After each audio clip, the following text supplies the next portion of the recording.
सरकारी क्षेत्र के बच्चों को पहली बार हिमाचल प्रदेश के इतिहास में कंबोडिया और सिंगापुर बेचने का कार्यक्रम हमने शुरू किया है।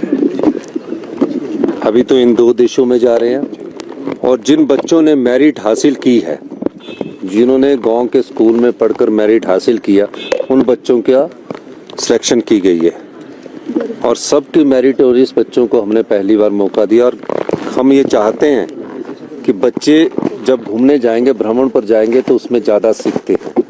धीरे धीरे इस योजना का लाभ और बच्चों को भी हम देंगे। मुझे खुशी है कि हमारी जो शिक्षा में हमने जो व्यवस्था परिवर्तन किया, उसके सार्थक परिणाम आने शुरू हुए हैं। 2 वर्ष पहले जो हम 23वें स्थान पर पहुंच गए थे, आज शिक्षा में गुणात्मक सुधार करने के बाद हम असर के द्वारा पहले नंबर पर आए हैं। और बच्चे हिमाचल प्रदेश का भविष्य है। आने वाली पीढ़ी जो समाज की सेवा करेगी, वो यही भविष्य के हमारे बच्चे हैं। जो कमियां शिक्षा स्तर में थी, उसको हमने दूर किया है। टीचरों की हमने नियुक्ति की है और अच्छे डे बोर्डिंग स्कूल हम बना रहे हैं। धीरे धीरे इन स्कूलों में पूरे गवर्नमेंट स्कूलों में हम परिवर्तन कर देंगे। प्री नर्सरी से लेकर सेकेंडरी तक एक ही डायरेक्टरेट हम बनाने जा रहे हैं, जिसमें 750 से लेकर 1000 बच्चों तक की अकोमोडेशंस बनेगी और धीरे धीरे इन स्कूलों में बदलाव आएगा।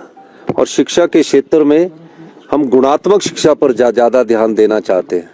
मुझे दुख इस बात का कि भारतीय जनता पार्टी की सरकार, जो हमेशा डबल इंजन की सरकार कहती थी, आज शिक्षा के स्तर पर निम्न स्तर पर उन्होंने हिमाचल को पहुंचाया, हेल्थ सेक्टर में निम्न स्तर पर पहुंचाया। पानी का नलका देने से पानी साफ नहीं हो जाता और जो स्वच्छ वाटर ना उपलब्ध करवाकर जो लोगों में विभिन्न प्रकार की बीमारी हो रही है, उस स्तर पर भारतीय जनता पार्टी ने पहुंचाया। पर लेकिन उनको बयानबाजी करनी है, लोगों का साथ नहीं देना है, अच्छी नीति के बारे में चर्चा नहीं करनी है, ना अच्छे सुझाव देने हैं। उन्हें तो सिर्फ प्रेस स्टेटमेंट देनी है। हमें कर्म करना है और गीता में लिखा है कि कर्म करते जाइए और भगवान आपको फल की इच्छा नहीं रखते। हम कर्म करने में विश्वास करते हैं और ये व्यवस्था परिवर्तन हिमाचल प्रदेश की आत्मनिर्भर में एक महत्वपूर्ण योगदान होगा। 2027 तक हमारा लक्ष्य आत्मनिर्भर हिमाचल बनाने का है और 2032 तक हमारा लक्ष्य हिमाचल प्रदेश को समृद्धशाली और अमीर राज्य बनाने का है। मेरा मानना है, आज हमने जिस सोच को आगे बढ़ाया है, पहली बार इंग्लिश मीडियम ग्रामीण स्कूलों में, सरकारी स्कूलों में शुरू किया गया है।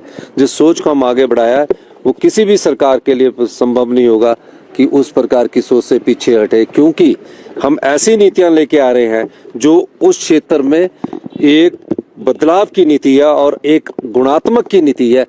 इसलिए हम इस शिक्षा नीति में जो अभी 2 साल में बदलाव हुए, उसके कारण हम पहले स्थान पर पहुंचे और अब आने वाले समय में हम निश्चित तौर पर कह सकते हैं कि शिक्षा के ऐतिहासिक बदलावों से गुणात्मक शिक्षा में हम देश के नंबर 1 राज्य बनेंगे। शिक्षा मंत्री जी ने के पास, क्योंकि बजट सेशन चल रहा है, हर जगह ब्लॉक और डिस्ट्रिक्ट लेवल की अभी मीटिंग्स ये कर रहे हैं और काफ़ी कुछ बदलाव अभी होने हैं।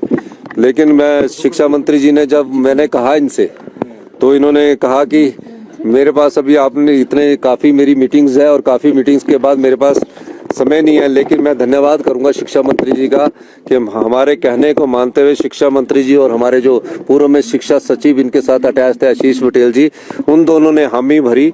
क्योंकि मैंने ये कहा कि जब शिक्षा मंत्री बच्चों के साथ टूर पर जाएंगे तो बच्चों का, सरकारी स्कूल में पढ़ने वाले बच्चों का एक और आत्मविश्वास जागेगा।